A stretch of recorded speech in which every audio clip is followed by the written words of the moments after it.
lends the any value. It's the lived experience of influence that this series is interested in. So a very warm welcome to everyone. Thank you for sharing your afternoon with us. And thank you again to the Women's Athletic Club of Chicago for hosting this 5-part series about the influence of the colonized upon the empires that subjugated them. The Nourishment Projects is about joyous curiosity and being part of something much larger than ourselves. Here are some of the references that inform this presentation. The flag of England, sorry, this is the globe. Our series had started with the Spanish Empire. And so both the Spanish and the Portuguese used the Treaty of Tordesillas to justify empire building by propagating Christianity throughout the places that they colonized.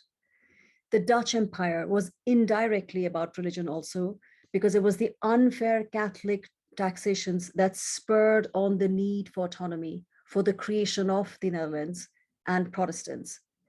Last month's French Empire narrative consisted on how the focus transitioned from religion to economic dominance, because France was interested in trade and also a deep interest in science that will propagate through as the Industrial Revolution comes through.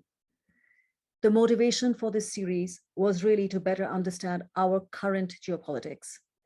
As conglomerates conquer global markets, to perhaps better extrapolate lessons learned from history, from imperialism's history, that may be applied to our current capitalism. Because it's going to become very, very important with things like the China's Belt and Road Initiative. So the Chinese diaspora resulting from this multi-billion-dollar multinational enterprise, which is the Belt and Road Initiative, this is influence on an unprecedented scale, and it's taking shape as we speak. So in a few decades, what influence will the Chinese expatriate economic clout have on China? These people who are living in all these different countries, who will be transformed by the beliefs and ideas of the countries they now reside in? How will these foreign ideologies influence the future of China from within? That was the germination for this series. I was very curious, what has happened? How do outsiders influence the empires that go to colonize? Today, we're going to observe the global influence on the British Empire. Her colonies here are depicted in red, and the British Empire was the largest empire in the world, with only the 12th century's Mongol Empire that exceeded it by sheer land coverage. Other than that, the British Empire is the largest empire, period, or in terms of the British way of saying full stop. The English crown was a very large enterprise, and clarity is helpful. So the Union Jack, which is the British flag, represents the United Kingdom of Great Britain and Northern Ireland. The British Isles itself is comprised of England, Scotland, Wales, and Northern Ireland. The Commonwealth realm are mainly the former colonies that are independent, but still acknowledge the crown. And then, if that's not enough, there is the British Overseas Territory, which were the former crown colonies that are still British passport holders. Our focus today is mainly the influence of this vast empire on England herself. And so what is our time frame?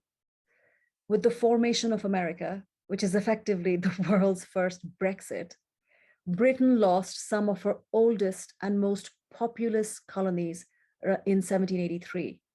And then the British attention then turned towards Asia, Africa, and the Pacific. The Napoleonic Wars between 1803 and 1815 had England emerging as the 19th century naval and imperial superpower. Britain's dominance of much of the world trade meant that she effectively controlled the economies of many regions, including Asia and Latin America. In the backdrop of this painting by Turner is the Temeraire, which was a British ship that was part of the Napoleonic War, specifically the Battle of Trafalgar. So the little tugboat that is pulling it in because that ship is going to be broken up into scraps. This tugboat is signifying It's heralding the Industrial Revolution that is coming in. And by the start of the 20th century, Germany and the United States had begun to challenge Britain's economic dominance. Military and economic tensions between Great Britain and Germany were major causes of the First World War. The conflict placed enormous strain on our military, financial, and manpower resources.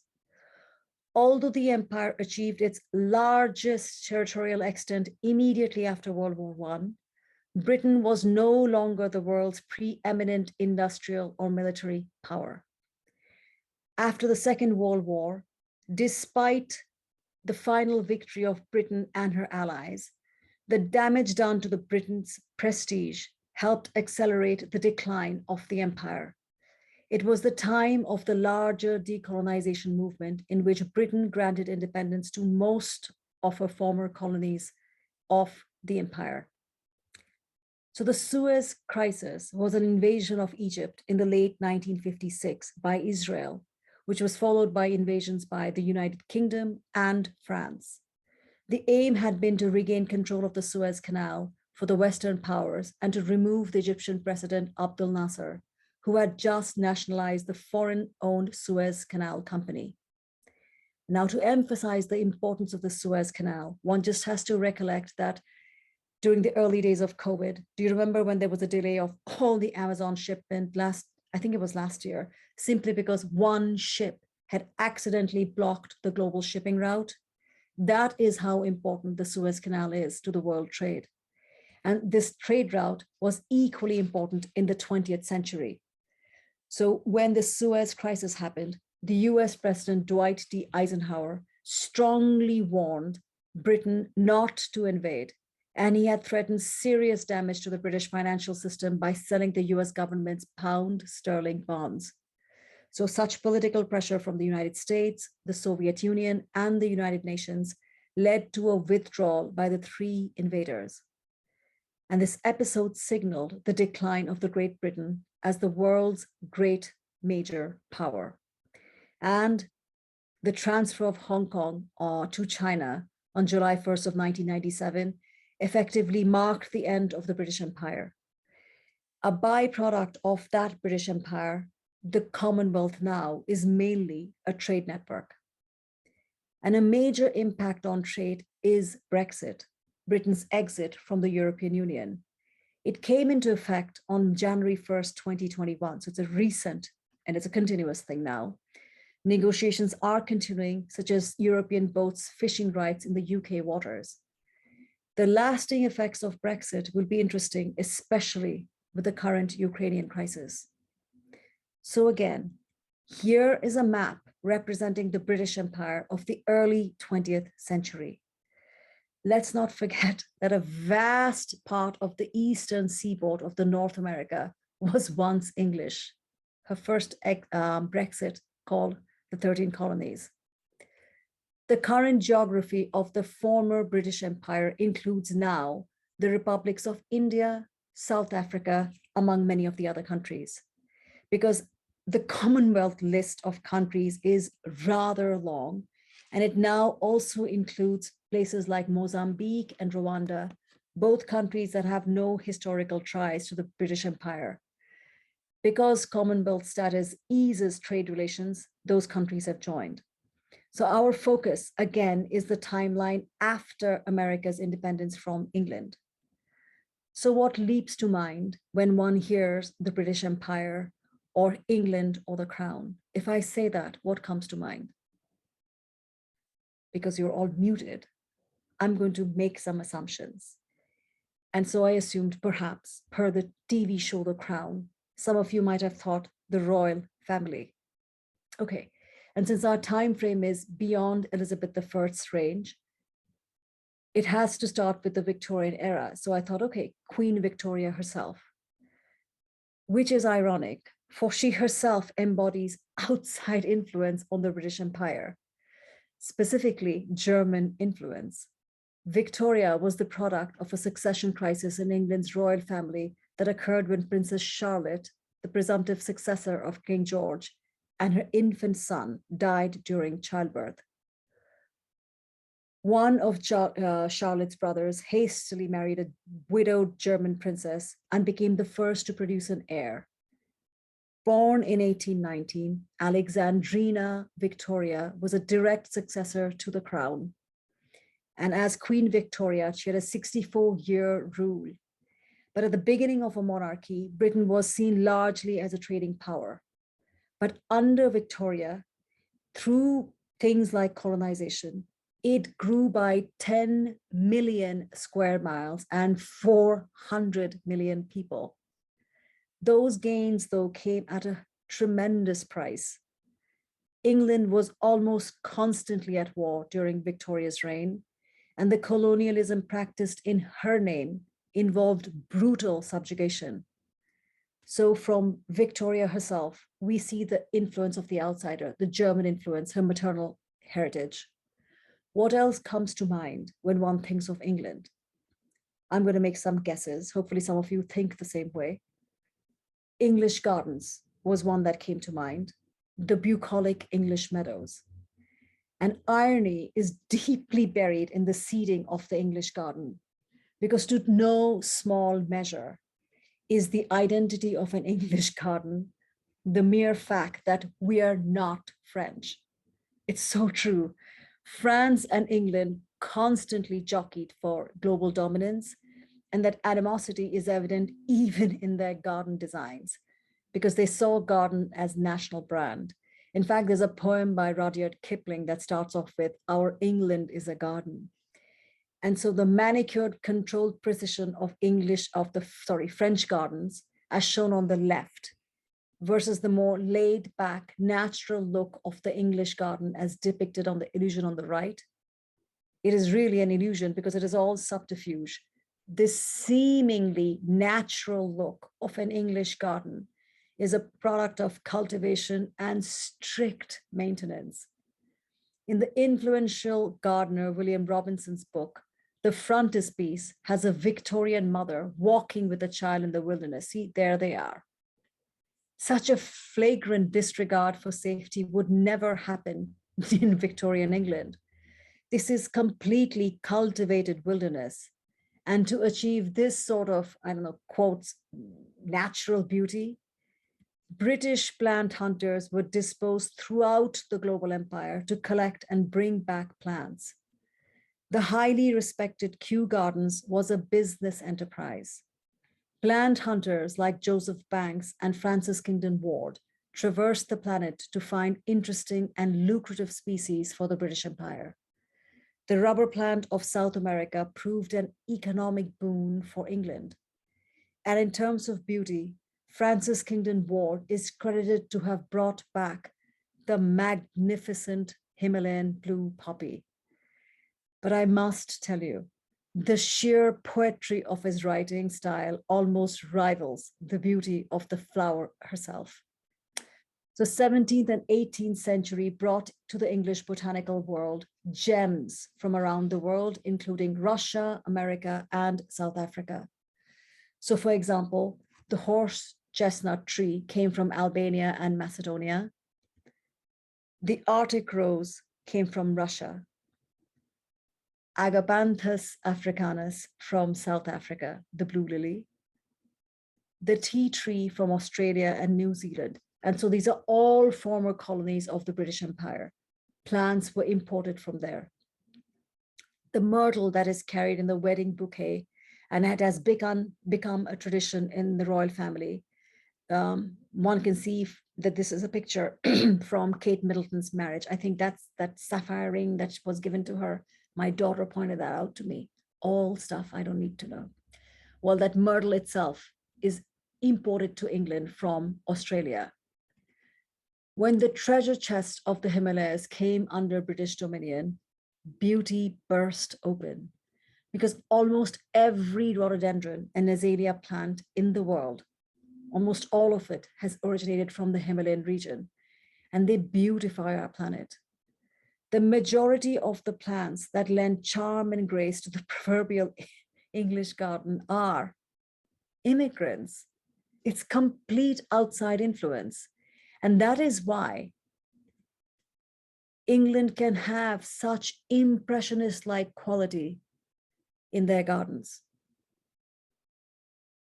Beautifully peaceful, isn't it? And just imagine the aroma of the roses while you walk there.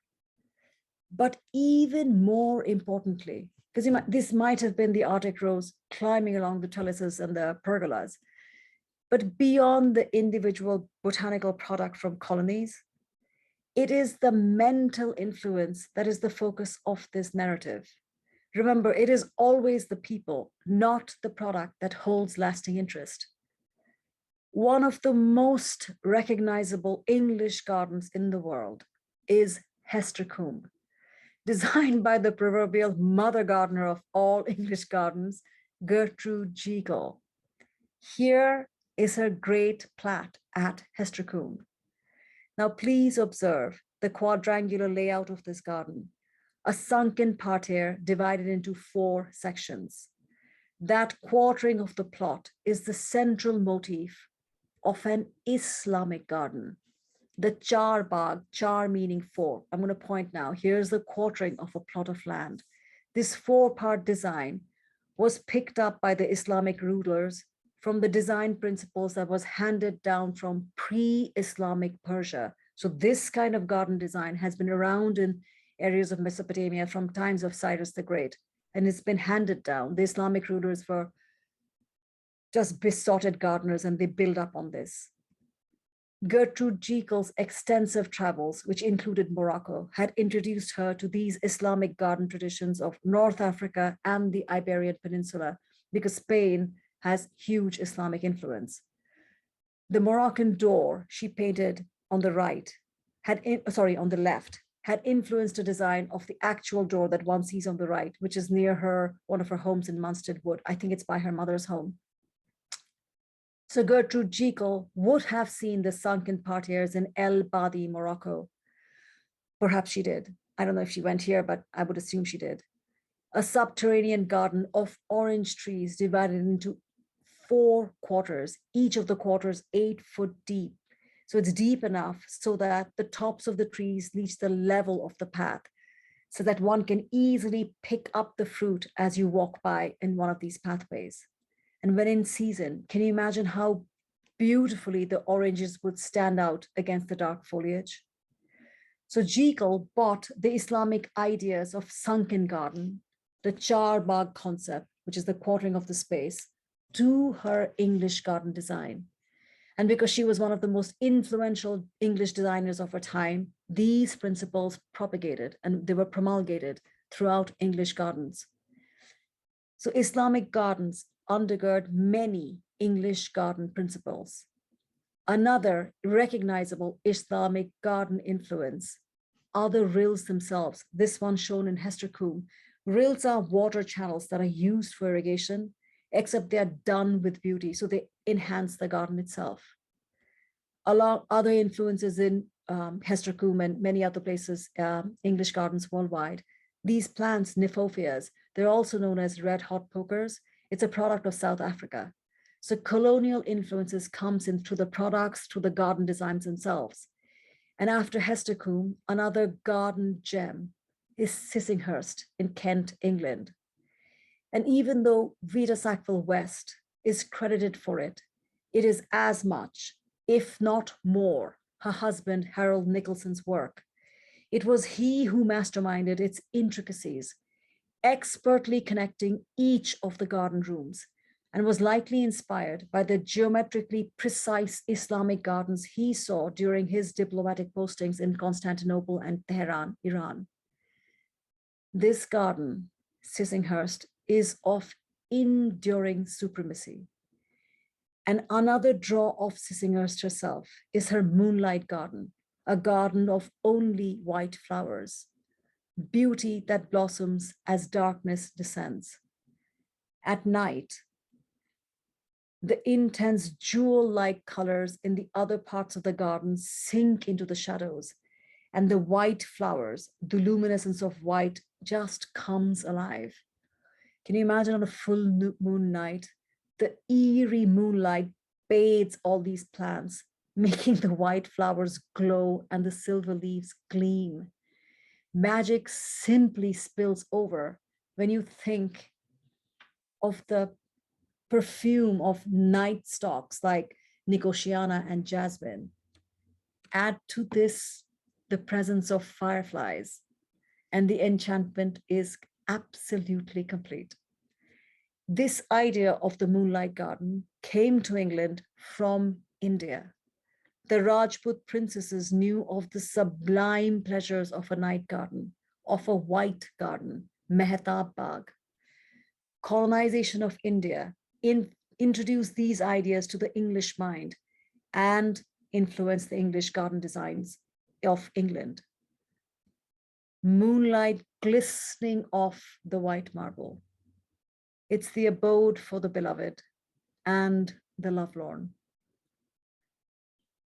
So what else does the term English bring to your mind?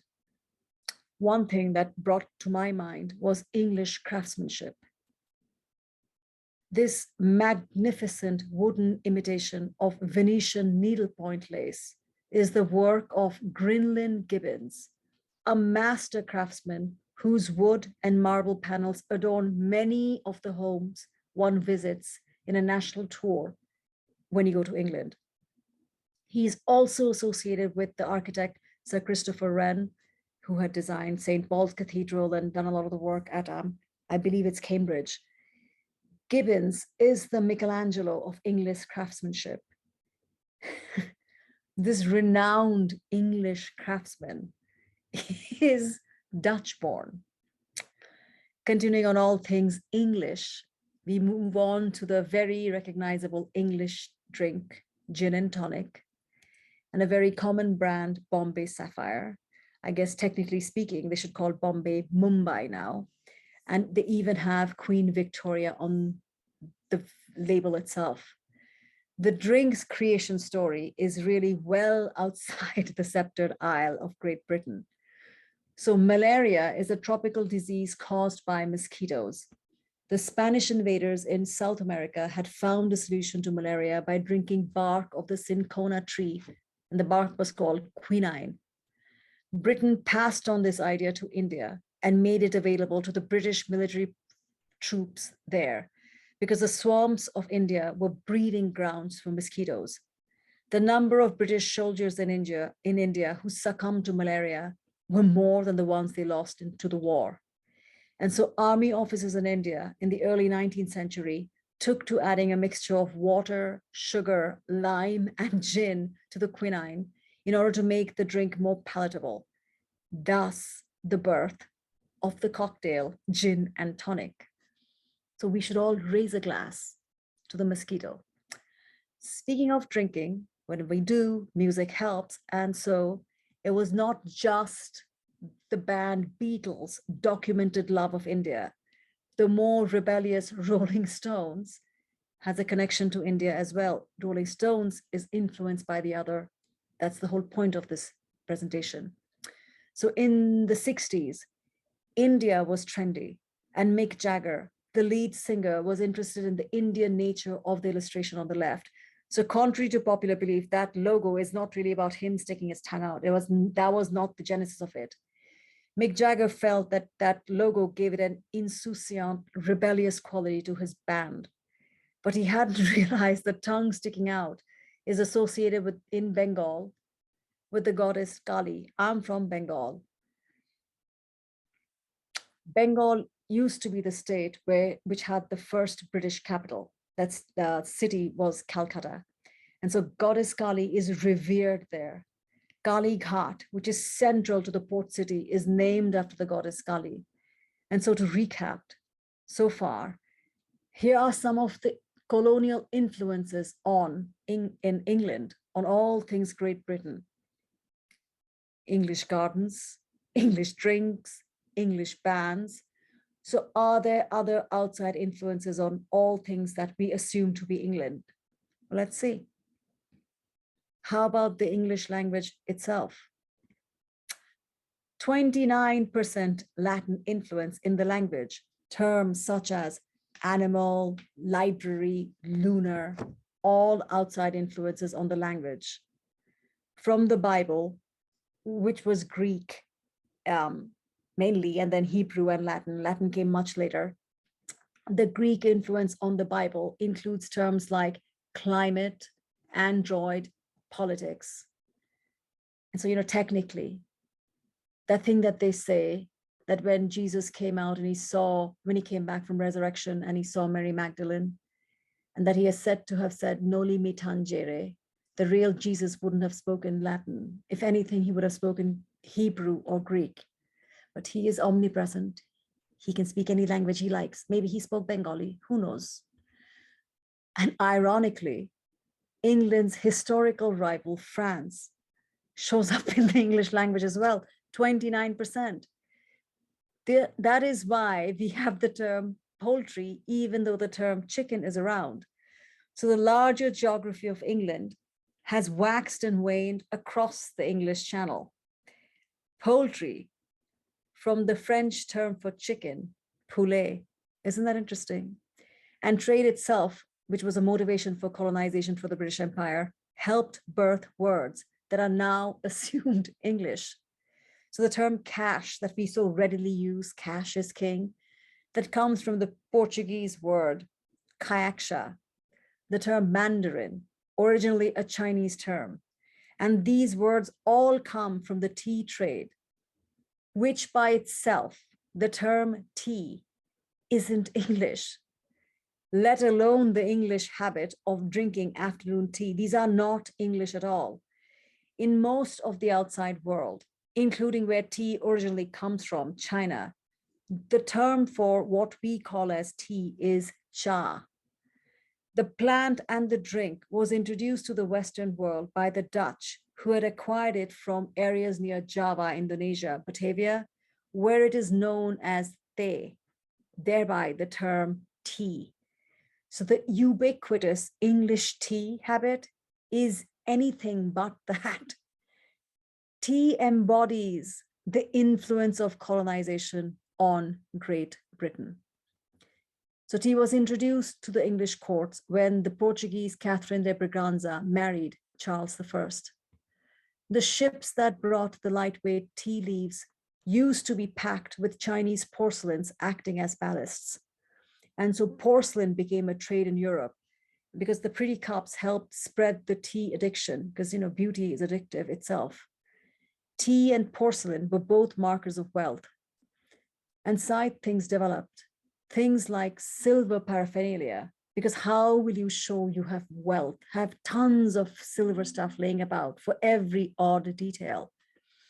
For example, the mote spoons shown on the left, it's spoons with tiny holes that you can pick up stray tea leaves in your teacup, all to beautify tea parties. But to me, silver designs fascinate. The scallop shape of the spoon is a tipping of the hat to what was used to scoop up tea leaves by the Chinese. They used to use scallop shells. That's why, if you go to, I know for a fact, WAC has this. If you look at the back of the WAC spoons, on the bottom, you will see a scallop design. It's a nice call out to what's good. And I'll show you this. These two mote spoons, if you had to choose one, and at 395 pounds, these are not chump change. And if the weights are all the same, the one to choose is actually the cheaper one, cheaper by 10 pounds, because it has the scallop design right there. So if you're into buying silver beyond the maker's mark and stuff, that's what one looks for. Anyway,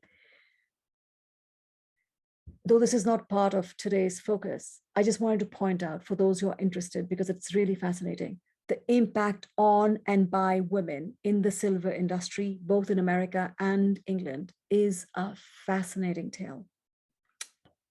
But back to tea.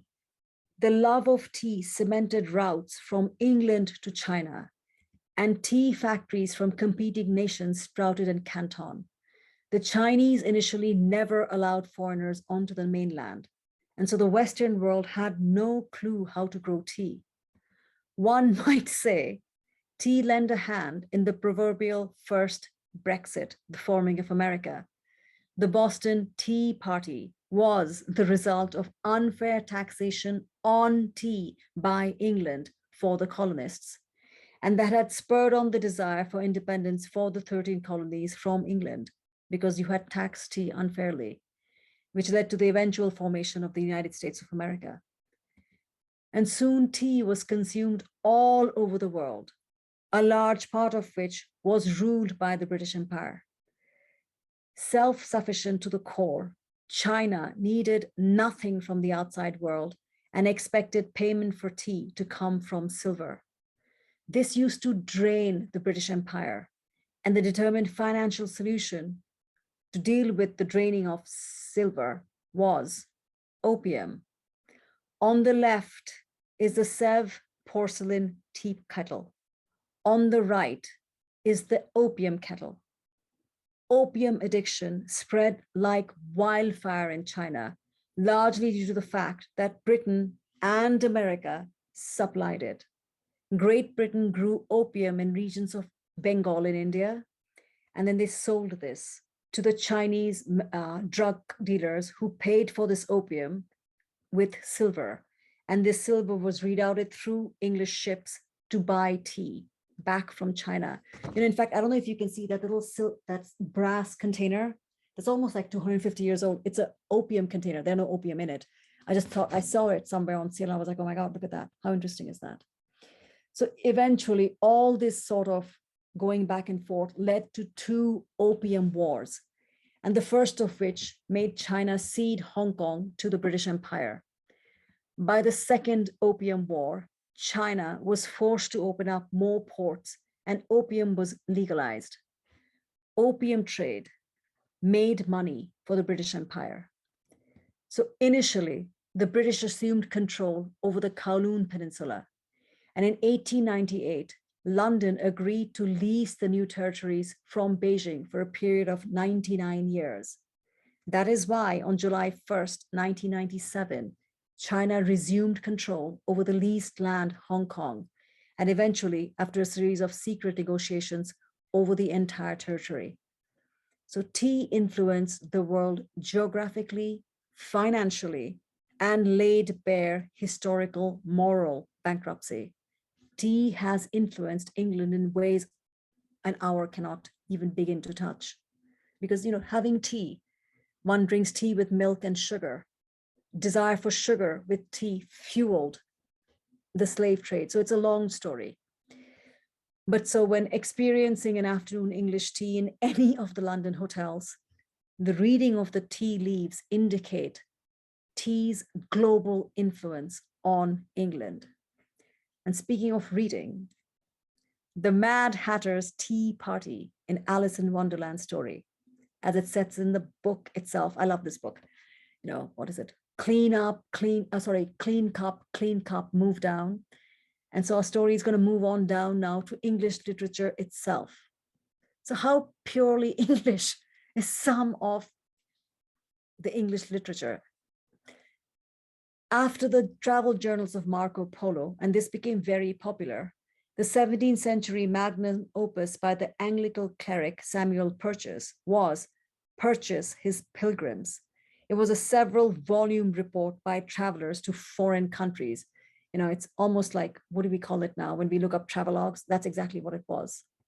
So ironically, the well-known addict Samuel Coleridge, while he was under an opium-induced haze, he had been reading Purchas the Pilgrims. He wrote, Sky High, one of the most memorized poems, at least of my English education, the poem of Kubla Khan, A Vision in a Dream. In the first few lines are, in Xanadu did Kubla Khan stately pleasure dome decree, where Alph the sacred river ran, through caverns measureless to man, down to a sunless sea. It keeps going on and on and on. It's really nostalgic. The Far East, that Orient, was as early as the 18th century making inroads into English literature. And one has to understand the milieu. Things Oriental, and the English definition of Oriental included Persia and India. All things Oriental were coveted due to the sense of luxury attached to these geographies. The tropes of languid pleasure, silk-clad, pearl-infused, exotic, erotic opulence of the Orient, all drew, because compared to the stiff wool and uncomfortable starch collars, the sumptuous fabrics and colors of the Orient had irresistible appeal. Percy Shelley, the poet, he's simply here as a representative. He was one of the most distinguished among the Romantic writers as far as imbibing the Oriental is concerned. He was particularly affected by the Indian mystical traditions. The essence of the Romantic movement was a return to the inner self, the exotic, the supernatural. And India, along with the Middle East of the Arabian Nights, which we had talked about during the French Empire, because Anton Galland was the one who had translated many of the Arabian Nights. So all these stories from the Far East, from the Orient, was an inexhaustible treasure house of the esoteric, the mystical, and the superhuman. The Romantics were enlightened, receptive, and liberalized enough to assimilate divergent influences. And the English creative imagination at that time was in search of a new repertoire of mythology beyond the classical Greek, and India and the Orient provided it. So for example, Shelley's Adonais, it was an elegy for the poet Keats, and Shelley considered this work to be the least imperfect of his poems. And it is resplendent of Indian Vedanta philosophy. This philosophy is lambent right in the line, the one remains, the many change and pass. All these ideas about Vedanta philosophy shows up in many of his work. If you know what you're looking for, it just jumps out. And Shelley had been kicked out of Oxford for his atheist leanings, but I suspect he was more a pantheist, not so much not believing in God, rather that he found that the entire universe is a manifestation of that Godhead. And these are all roots of Vedanta philosophy. And though he never himself made it to India, numerous letters document his ardent desire to move there and find himself. In Prometheus Unbound, the dialogues between Prometheus and his wife Asia are that of the dialogues in the Indian mythologies of the god Shiva and his wife Parvati as they sat in the cave to live eternally beyond space and time. The descriptions of the moon in Prometheus Unbound is so similar to the descriptions of the moon in Indian mythology. Now, I am not implying that Shelley stole and cut and paste. On the contrary, India's influence on him shows up in his own language's poetic fancy, and Shelley can write beautiful imagery. I think he had wrote stuff like, there's a cave all overgrown with trailing odorous plants, which, listen to this, curtain out the day with leaves and flowers. Can you imagine that? Curtain out the day with leaves and flowers. And it goes on to say stuff like roads paved with veined emerald. God, that man can write. And that's just 2 lines. To learn simply for pleasure, what a luxury. And that Orientalism was very popular during these Regency periods, times where near the times of Shelley. So the Regency period is from 1811 to 1820, before the regent becomes King George IV himself. And this royal pavilion, definitely influenced by the Orient, was built in Brighton for the Prince Regent. And it is this world that shows up in the current TV show Bridgerton. In context of what I'm sharing with you, the storyline isn't too far-fetched. It's a bit iffy, but it's not completely out of the norm. So children of the Indian nobility showed up in England for education, and because they had noble status, they were given some acceptance. Illegitimate children of the British East India Company administration were frequently sent to England for re-education. So for example, on the left, the children of the British official James Achilles Kirkpatrick and Khair-un-Nisa, a young Muslim woman who had birthed his children. So effectively what they call in nowadays parlance, baby mama. She was from the Hyderabad courts in India. Their children were renamed William George and Catherine Aurora. So Catherine, better known as Kitty, became the muse for the Scottish philosopher Thomas Carlyle. And so thereby this half Indian, half British person from India living in England influenced the Scottish philosopher Thomas Carlyle. Another family of the French mercenary soldier who had made a fortune in India, and the mother of his children, her name is Halima, becomes Helene Bennett. So the outsized influence in and around the Regency period included people like this. And this is what I think is being alluded to in that Bridgerton movie. But it's not limited to this. It also includes painters like Lord Leighton. His home in Holland Park is an amalgamation of the entire proverbial Orient. Just take your pick, from stuffed peacock to Turkish tiles and these recognizable lines from Syria, Damascus. It's all there, and it shows up in his work. Damascus shows up all the time, because more than Flaming June, it is his painting, this quiet painting of a scene from Damascus. That's one of my favorites by Lord Leighton. Another Oriental flavored story, The Missionary, was about the tragic love, and this was written by a woman, Owenson. It's a tragic love of a Portuguese missionary and the Indian priestess whom he had converted to Christianity. It's almost like the opera Thais. It's not. But Percy Shelley turns the entire story of the missionary onto its head and recasts it as a tragic love story of a naive Kashmiri damsel and her lover, who, in spite of their innocence, have to suffer at the hands of an unjust imperial ethos. Shelley made it into a bitter elegy on the ravages of British imperialism. And as in many other places of his prose, his poetry, his plays, Shelley bitterly criticized Christianity and the God which Britain used to evoke their imperialist adventures. And so the Regency period around Shelley's time was much more than fancy costumes and looking pretty. The wars with France had grown increasingly unpopular, and the country was in the grip of a severe economic crisis.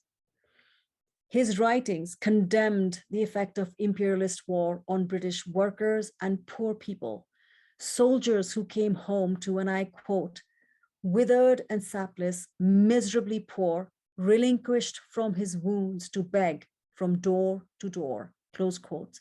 So he just portrayed reality as he saw it. And when Shelley died, he was not buried. Shelley, the Protestant poet, was cremated, a very Hindu funeral method. Shelley's Oriental influence continued long after him in English literature, in the works of Somerset Maugham. So Maugham's works have been turned into plays, operas, and movies. And his 1925 novel, The Painted Veil, the title itself is taken from one of Shelley's lines, "Lift not the painted veil, which those who live call life." So this concept of the veil of life is what the Indian philosophy refers to as Maya, a veil itself. Maugham was an ardent believer of Vedanta philosophy. His English works are suffused with it, such as this story, The Razor's Edge. Now I have to admit, when I saw Bill Murray had co-written the script and had acted in it, I was kind of taken aback, because I don't really associate philosophy with Bill Murray, more buffoonery and lampooning, but one never knows about people. So this is one of the many places that Indian philosophy influenced English literature. But these philosophies have shown up in many other works of the English language, even American ones. So for example, the Matrix trilogy and the Cloud Atlas movie. I like the Cloud Atlas very much. Both were directed by the same directors. But at the end of the Matrix trilogy, when the credits are running, the Gayatri Mantra, which is the Indian hymn to the sun, is played. The only reason I remember this distinctly, because I had fallen asleep in that movie. I fall asleep in movies like this and Lord of the Rings. And I had woken up because I heard this chant, and I got into a mad panic thinking, did I fall asleep in temple? Because the question there was, God, what on earth am I doing at a temple? Those are not places I show up in. And that's why I remember it. But again, it's not the product, but the experience of influence that is the interest of this narration. So I ask, why is it that King George, second son of Queen Victoria, who became the Emperor of India in an ostentatious ceremony in 1911, didn't come to the defense of his niece Alexandra, who had married Nicholas II? So she was part of the Russian Romanov family who was murdered in 1918. And this is when George was the Emperor of India. So he had massive power, but he didn't come to her aid. Queen Victoria's nearly 42 grandchildren were married into the European royalty, and these relations were involved in World War I, often against each other. Their influence or failure to use their influence to get lasting peace changed the world. It definitely changed England. And so again, what makes Britain great? The term Great Britain, what is it so great about?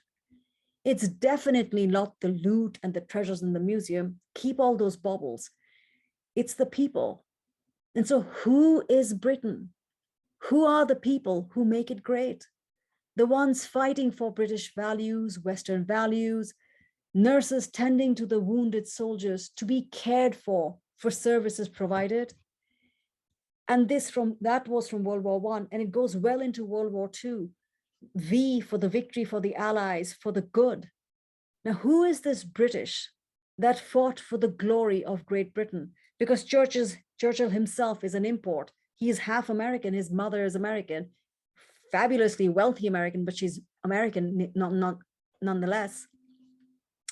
So if you go back to World War I, these soldiers were from the Caribbean colonies of England who had come on their own to defend the proverbial motherland. And by war's end, there were more than 15,000 Black men who had served to defend the Great Britain. And men came from everywhere, Kiwis, Australia, Gallipoli. I'm just showing two because I only have a certain amount of time. By the armistice of 1918, nearly 1.27 million soldiers had been provided by India for the British Army. That's nearly 1 out of every 6 soldier. And when wounded, they stayed at the Brighton Pavilion, that place that had been built for the Prince Regent. It had been converted to a hospital, and digitized letters from these soldiers. I read some of them. They're really charming. One of them said, "Today, I saw a museum in which all the living fishes of the world are kept in boxes of water." I guess he saw aquarium.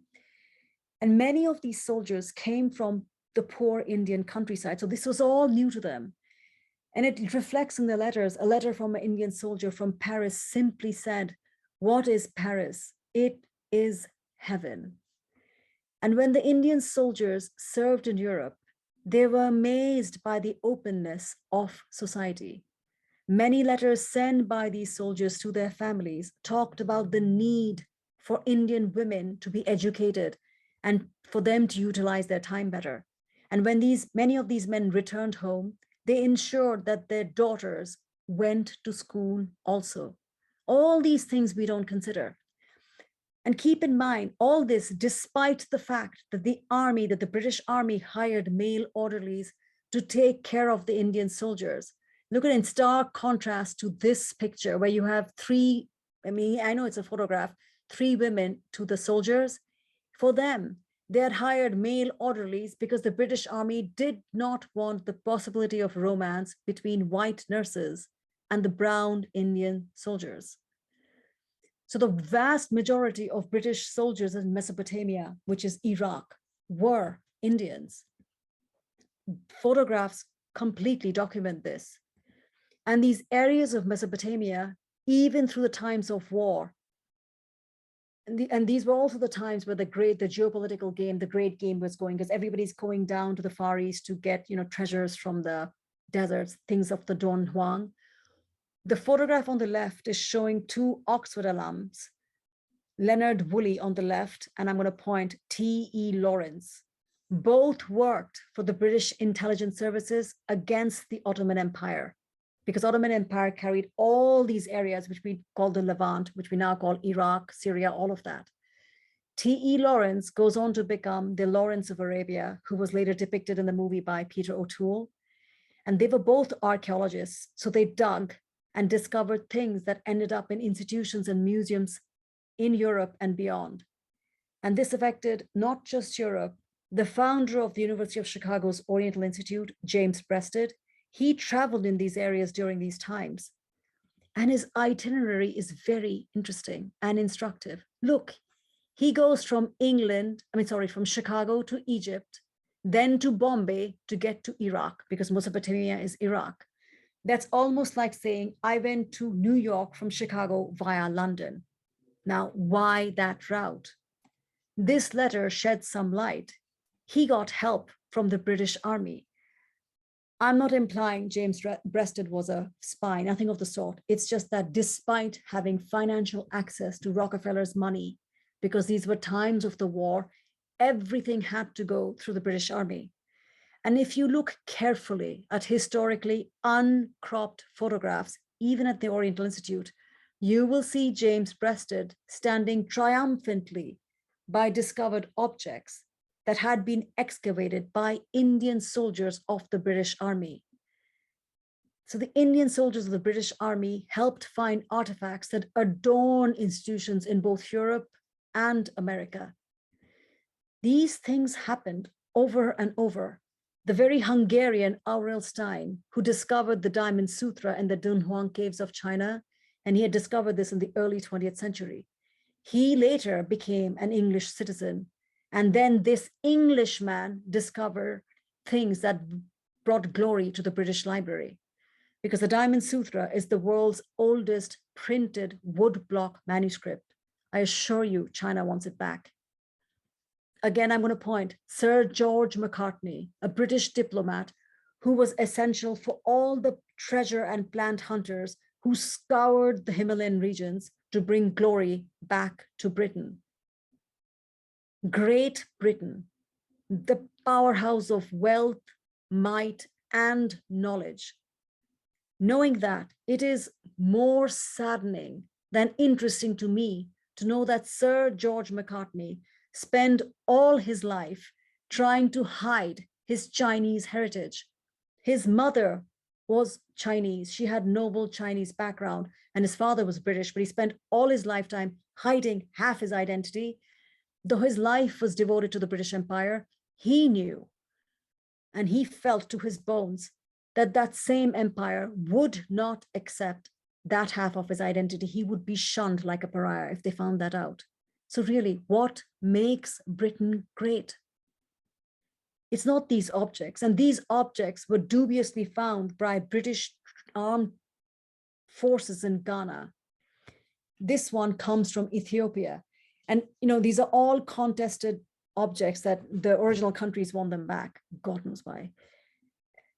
And as an aside, for book lovers like me, Saint Mark had preached first in Ethiopia, and because some of the earliest Christian churches are found in North Africa. And the Garima Abbey in Ethiopia has the oldest illuminated Christian manuscript in the world.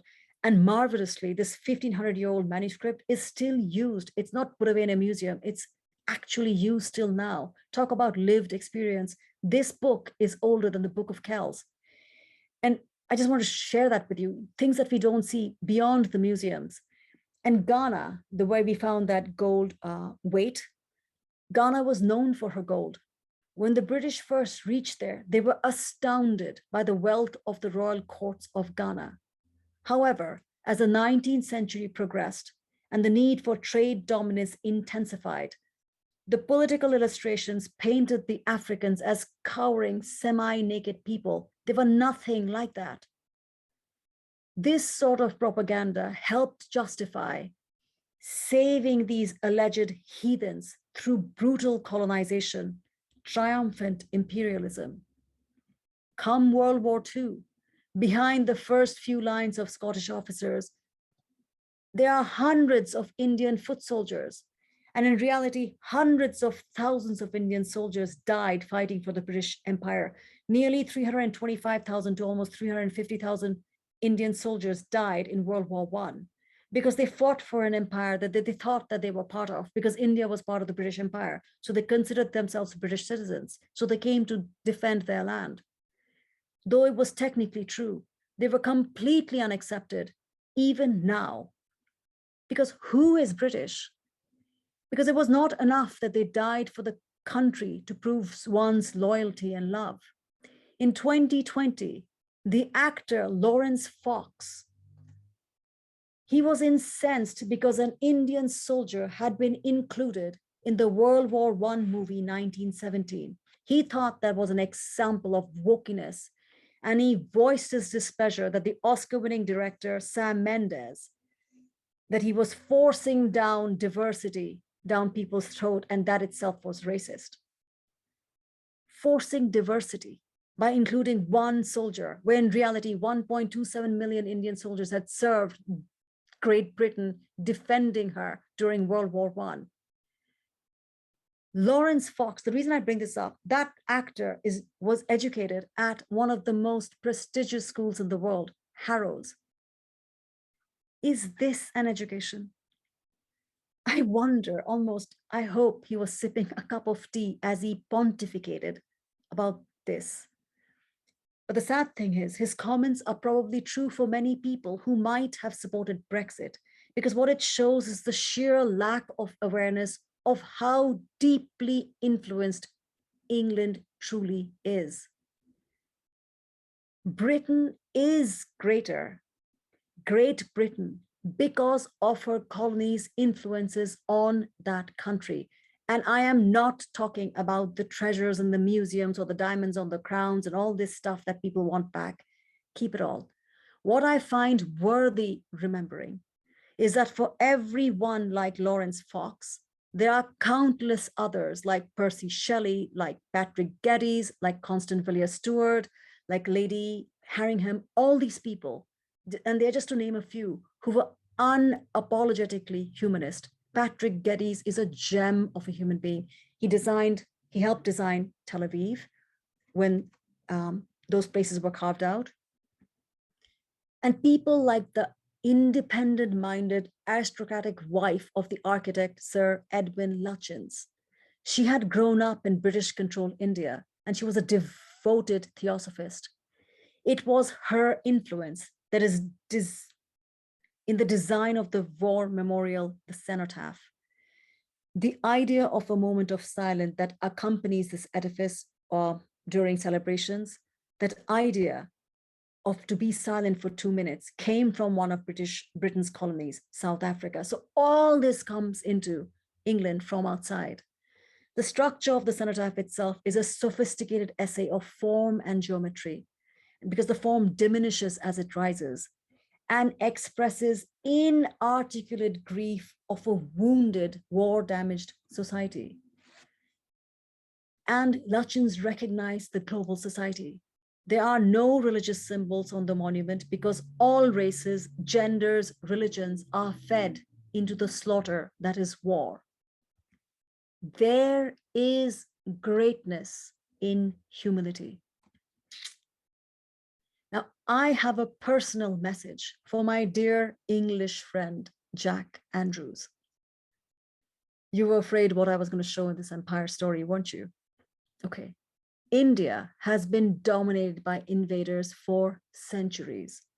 The Mughals did so before the British Empire. Recognizing the atrocities and the pillaging by all those invaders, I choose to remember the goodness that happened.